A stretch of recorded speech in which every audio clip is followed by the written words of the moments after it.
The thumbnail for this video was designed by Diana Andrea. Click the link in the description to see more of her amazing work.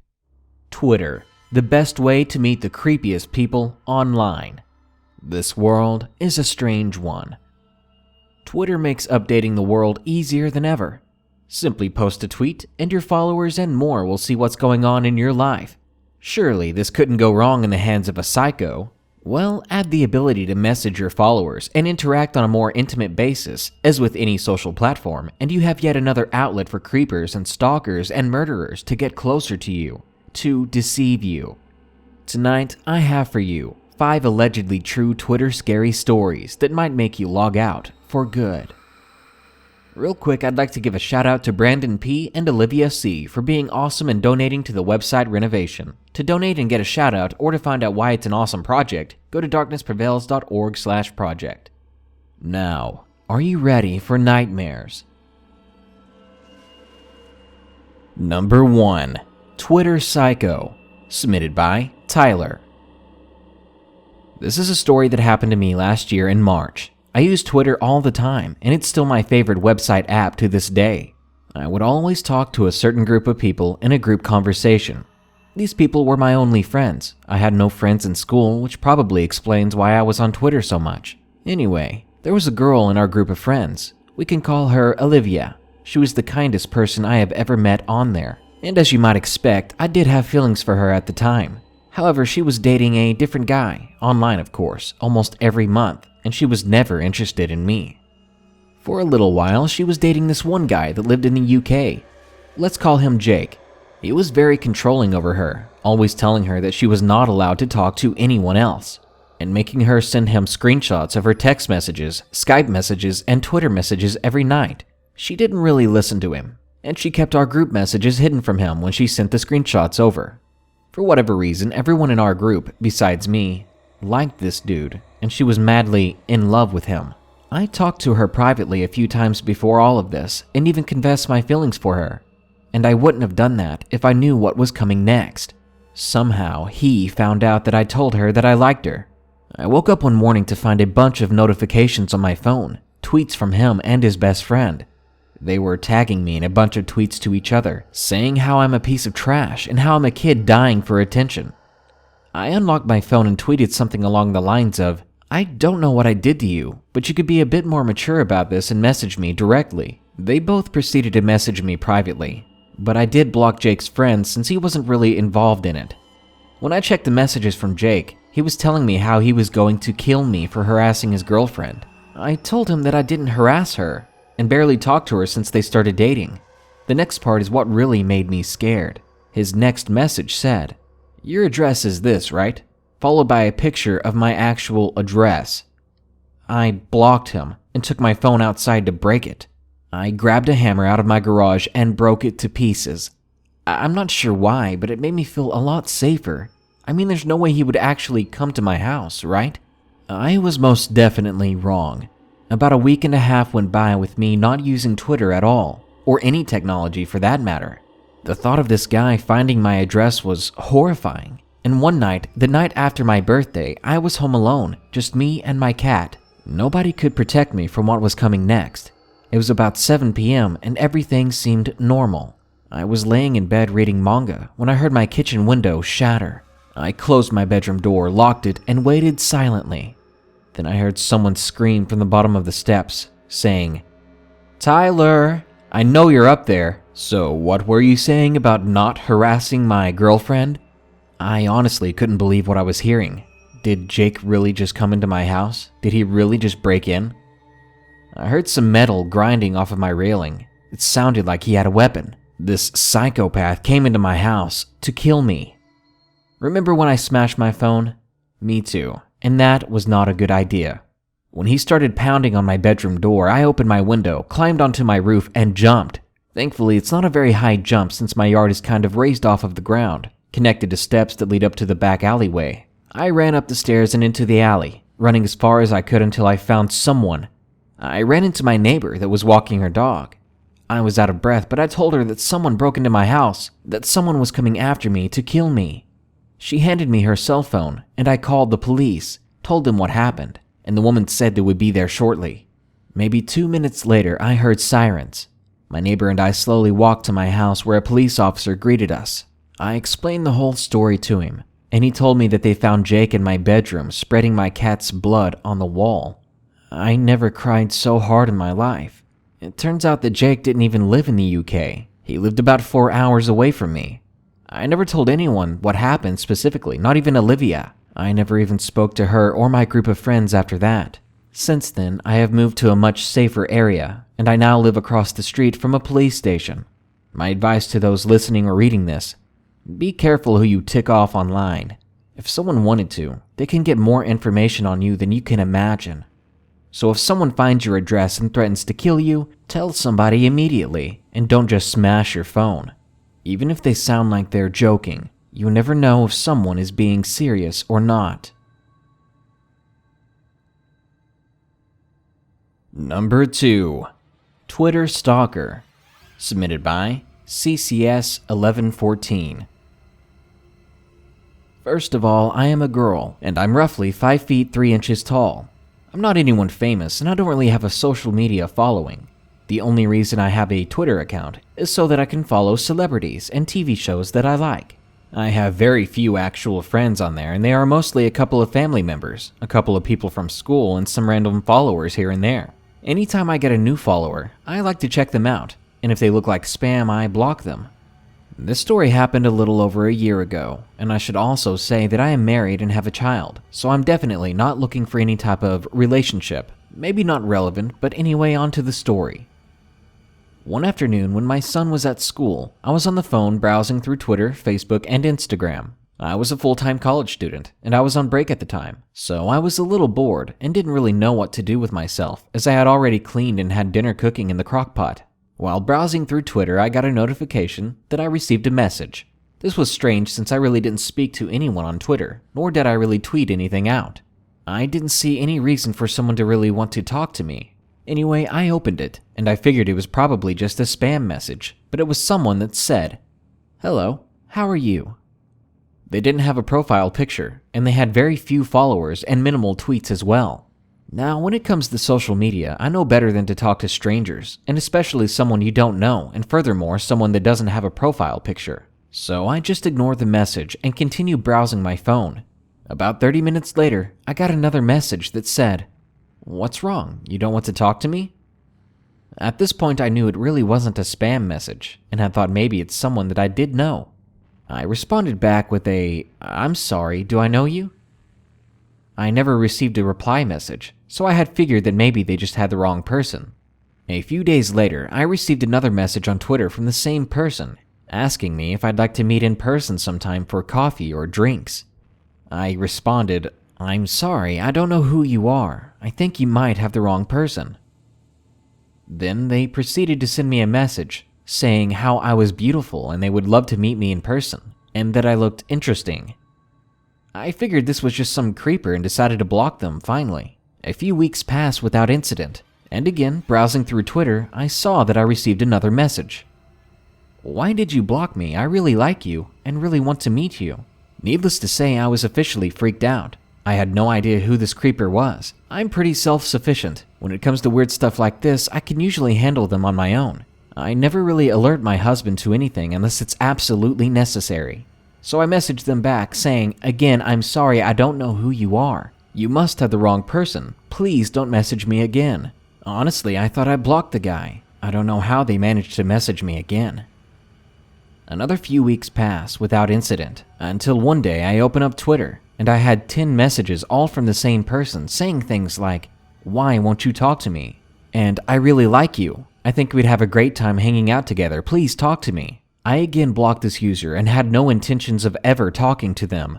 I eventually started receiving messages daily begging and pleading for me just to respond. I didn't know how to handle it, so I told my husband. He said not to worry, it's probably just some creepy guy and just to make sure my Twitter account was private. So I did.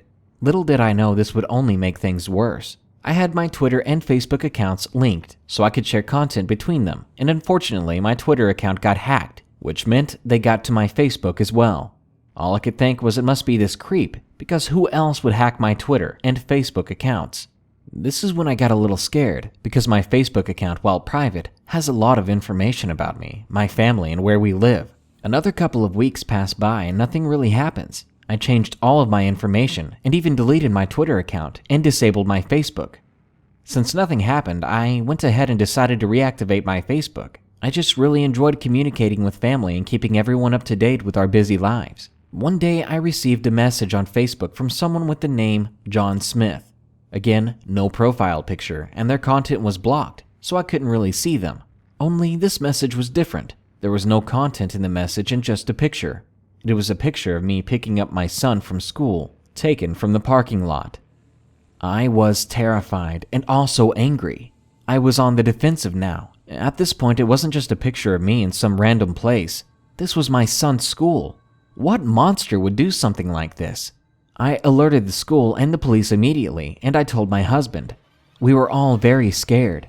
My dad at the time was a cop, though he's retired now, but he has a lot of connections with different police departments around the area. They patrolled around my house 24/7 for a good 2 months, and nothing happened during this time.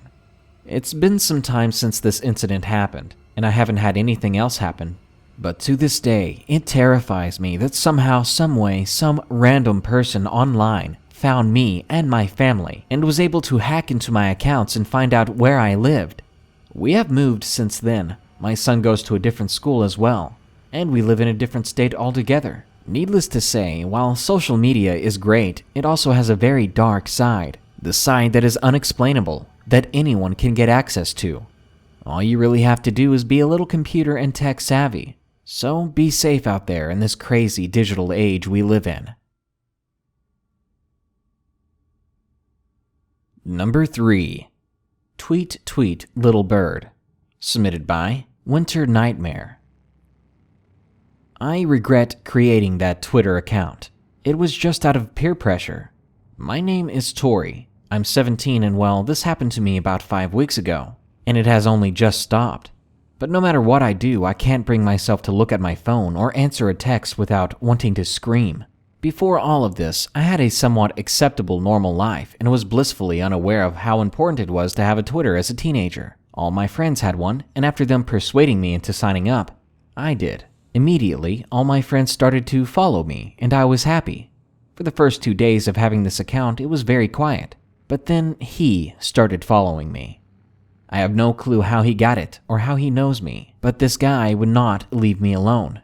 I finally started going back to school, though I still fear he'll come back and hurt me. Anyway, there's this boy at my school who has an apparent infatuation with me according to not only my best friend, but he also told me himself. Let's call him Jimmy. Jimmy is this tall, lanky guy who easily towers over my 5'4" height and is the typical nerd. He was often a target of the meatheads called a football team. He's in most of my classes and shares the same lunch period with me, but Jimmy always sat alone and never really interacted with anyone. So one day I decided to sit with him, and I tried to make conversation. "Hi, I'm Tori. I'm in most of your classes, basically," I said with an awkward laugh. He looked up and stared at me. Now that I had a closer look, he had a surprisingly beautiful shade of emerald green eyes and dark brown hair that framed his face. I have to admit, he wasn't horrible looking, but he gave off a vibe that didn't settle with me. That should have been the first sign that I should have left. But I was a sucker for people with bully problems. I know how that felt. So I shrugged it off and let it go, just thinking he needed a friend. Someone to practice with human interaction with. "Yeah, I know who you are," Jimmy replied with a gravelly voice. It sounded like he never spoke, which I guess isn't very surprising. "Okay then," I replied. "I was wondering, do you want to be lab partners during our next chemistry class?" I attempted to continue this already dying conversation, but he simply nodded and went back to drawing. After that, I left the table to go back to sit with my friends, who immediately began interrogating me on who I was talking with, and the entire time I felt those eyes on me. Since then, I tried talking to him, and sometimes my attempts were in vain. A few days later, I was at home and my phone started to vibrate.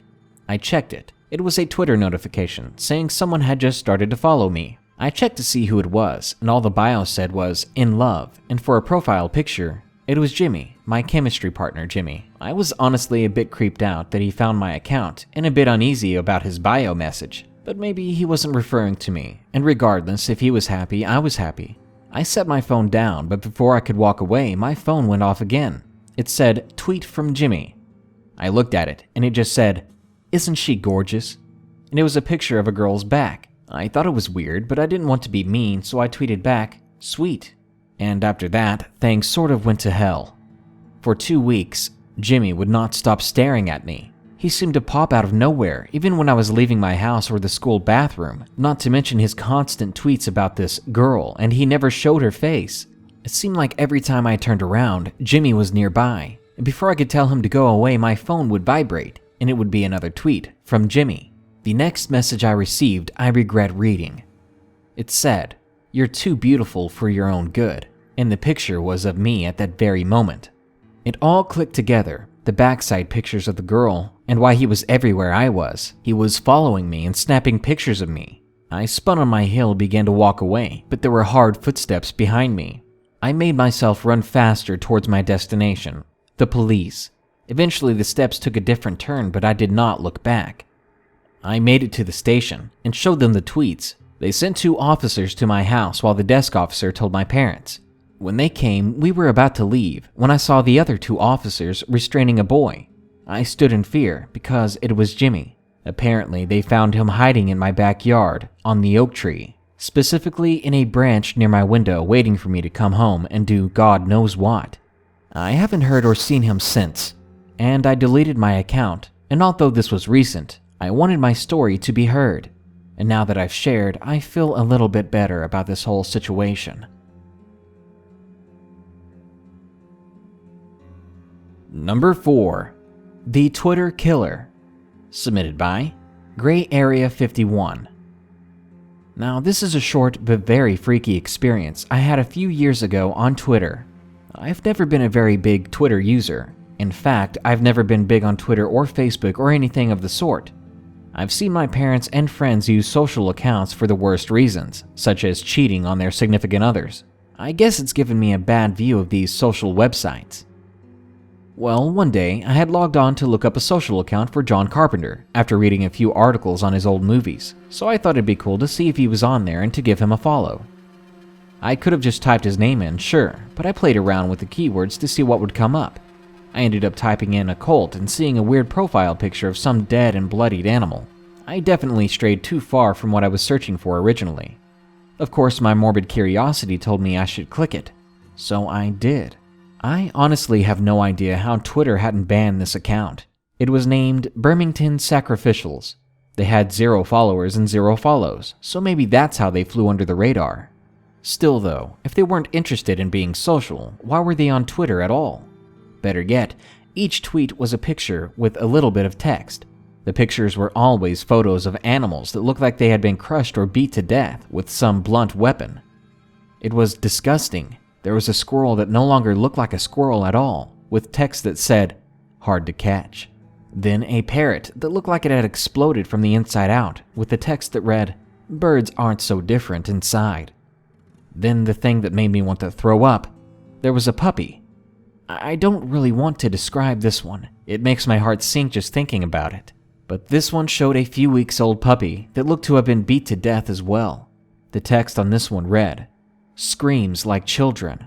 These disgusting tweets scrolled down for ages. I couldn't believe how many defenseless animals this person had killed and posted for no reason. I started to get scared that I would stumble upon the body of a person sooner or later. I didn't know what else to do but click the report button and close out of my computer. I just needed some air. This sick bastard deserved to be crushed too. I did my best to forget what I saw, but a few days later, I decided to copy the link to that account and take it to the police. But when I tried to find that profile again, it was gone. Probably finally banned because I reported him. But that wasn't good enough. I shouldn't have reported him. I should have called the police. Whoever this was deserved to be more than just banned from a social account. And number 5. Haunted Twitter, submitted by Joseph Stalling. Are you ready for one of the most unbelievable sounding stories you've ever heard? It just happens to be the most disturbing moment in my life. After this experience, I started to read a lot about real paranormal encounters and glitches in the Matrix experiences. I have no idea what this would fall under, but all in all, it was freaking terrifying. Before going to sleep, laying in bed, I would always open up Twitter on my smartphone and browse the various tweets of the people I followed. I enjoyed the funny accounts and reading memes, so most of the people I followed were never serious. So when I saw a completely black picture in my Twitter feed with no corresponding text, I was caught off guard. That wasn't funny. So I clicked the picture to make sure I wasn't just seeing part of it in the preview. Sure enough, the picture remained all black. I tapped back to go back to my feed, and my phone crashed.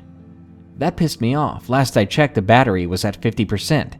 So I started up my phone immediately, but it had to reload all the settings in my phone again. I had to wait 30 minutes or so, as each and every application and setting was reset. I did have this happen once before in my last phone because the battery got fried. It caused the system to fail mid-use. It was definitely irritating, but this time around nothing should have caused it. The phone was pretty new. I waited, and when it finally came back on, I immediately went back to Twitter, not to open up that picture again, but to see who posted it. I was ready to unfollow whoever this was. When I found the post in my feed again, I noticed that the user did not have a name. I didn't think Twitter allowed that, because his username was simply the @ with no text after the @ symbol. Of course, curiosity got the better of me, so I followed through to their profile. Everything there was blank as well. No profile information, no text on each tweet of a black picture, nothing. I even noticed that there was no following or follow button, or even the gear icon. What the hell? Then my screen went all black again. My damn phone crashed again. At this point, I was officially weirded out, so I plugged my powered down phone on its charger and placed it on the nightstand. Then I went to sleep. In the morning, I unplugged my phone to check my stuff as usual, but it had turned itself on in the middle of the night, because it was already at its home screen. Not only that, but I saw that it had over 99 unread texts. I felt my eyes squint in confusion as I opened up my text messenger. Each of over 100 texts were all from a numberless person that simply showed up as the @. Now, this is when my heart started to pound. I hesitantly clicked the conversation to pull up those texts, and they were all the same. Each read, "Hello, Henry." I threw my phone on the side table and left it there.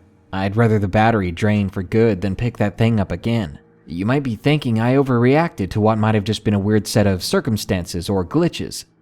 I threw my phone because my name isn't Henry.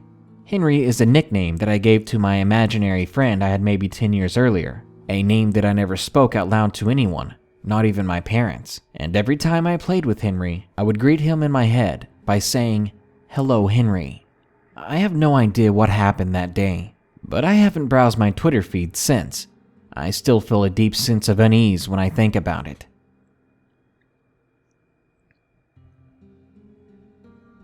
As with most things in life, Twitter should be used cautiously. It is terrifyingly easy for sinister people to find enough personal information on you to find where you live, to anytime they want, watch where you sleep. Every time you agree without reading those terms and conditions, you might just be risking your life. Good night. Be sure to like, share, comment, and subscribe if you enjoyed the video. And don't forget to check out our renovation project at darknessprevails.org/project and maybe donate and get a shout out. Thanks.